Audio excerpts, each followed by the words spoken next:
Sir, I wanted to ask you, what's the next step in the push for equality in our country? Is it political? Is it corporate? Because the historic potential nomination of Kamala Harris to be the vice presidential candidate on a major party ticket is only one part of this, correct?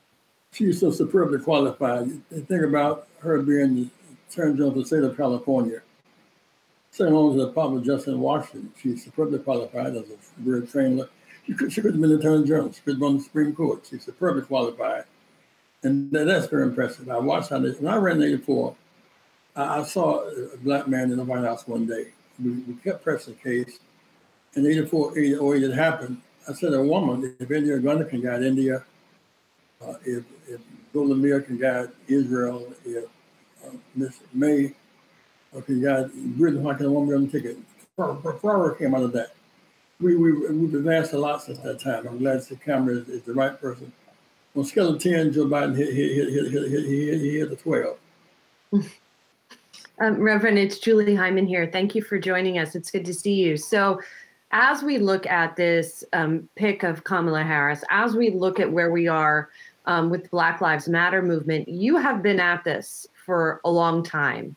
So where do you think we are at this stage with this resurgence of activism that we have seen on this long journey that you have been on? If you could sort of assess this moment in time. President Barack being up top and Kamala being up top represents our aspiration. The infrastructure, what the real deal is, ultimately. The point is that the health gap is distressingly wide. Education gap, wage gap, capital gap. So we must now beyond. The thing I like about Black Lives Matter, it's not limited to blacks only. Think about the protests in Portland. It's not about blacks per se, it's school of thought. You think about the mayor of Denver, still less than 10% black, he's the mayor. The mayor of San Francisco, less than 5% black, she's the mayor. We begin to learn how to vote together. And it's about direction, not just complexion. That's real growth. Reverend, there's no question Kamala Harris, as the VP pick, has not only mobilized the Black community, but the Indian American community as well. And yet we are still seeing voter suppression tactics being put forward to try and silence the votes of especially Black and brown communities. You heard from the president yesterday essentially admitting to that, saying he didn't want to fund the U.S. Postal Service because the Democrats wanted to expand mail-in voting. How do you counter that message? What needs to be done in the next few months to ensure that you can mobilize these communities, that their votes do matter? Closing down the post office is not for blacks only. The idea of using the post office as a tool to undercut access to the ballot. The president giving his Republican national address at the White House. It's a level of tyranny we've never known before. I think all of America must make a choice, followed by hope and not backwards by fear.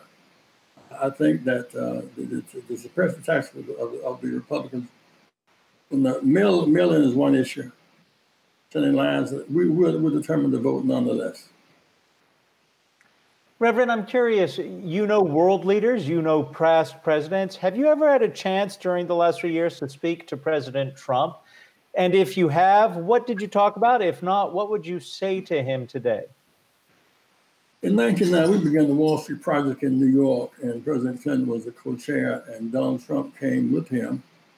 He'd be rather typical businessman, liberal type. We argued no black at that time had done $1 billion. That offer had no real place on Wall Street. It was superbly qualified. He seemed rather normal. But then the issue of the Central Park Five, the birth, he just got deeper and deeper. Charlottesville. He is not who he was when we first met him, in my judgment. All right. Reverend, if I could also ask about your work in the corporate world, because I know you've been quite active pushing for change at American companies. And it seems like lately, increasingly, they have been hearing that. They have been trying to increase diversity on corporate boards. What do you think the top priority needs to be for corporate America right now when it comes to diversity? Remove the racial and gender barrier and let the market speak for it. We would do so well on the football field. playing field is even, rules public, goals to referee fair and scores transparent. This does not apply beyond the football field. The blacks and browns qualified to be effective marketers on Wall Street. We went to Silicon Valley 4 years ago. There were 3 blacks and 36 women on boards. Now there are 27 blacks. We've seen pressure and progress, and we must keep applying the pressure. I'm glad to see a day when all the shots that the Trump are taking at Kamala, like snowball on a hot stove, it doesn't sit because she's so qualified. And that's a good thing. The Reverend Jesse Jackson is not only the founder and leader of the Rainbow Push Coalition, but you've helped create the world along with the men and women who were on the front lines of the civil rights movement. You've created the better world in which we all live, and we appreciate it. Thank you, Reverend Jackson. We'll be right back.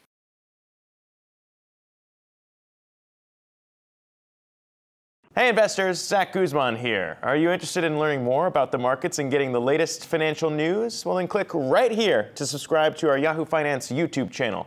Get the latest up-to-the-minute market analysis, big interviews in the world of finance, and information on how to manage your money every day wherever you are.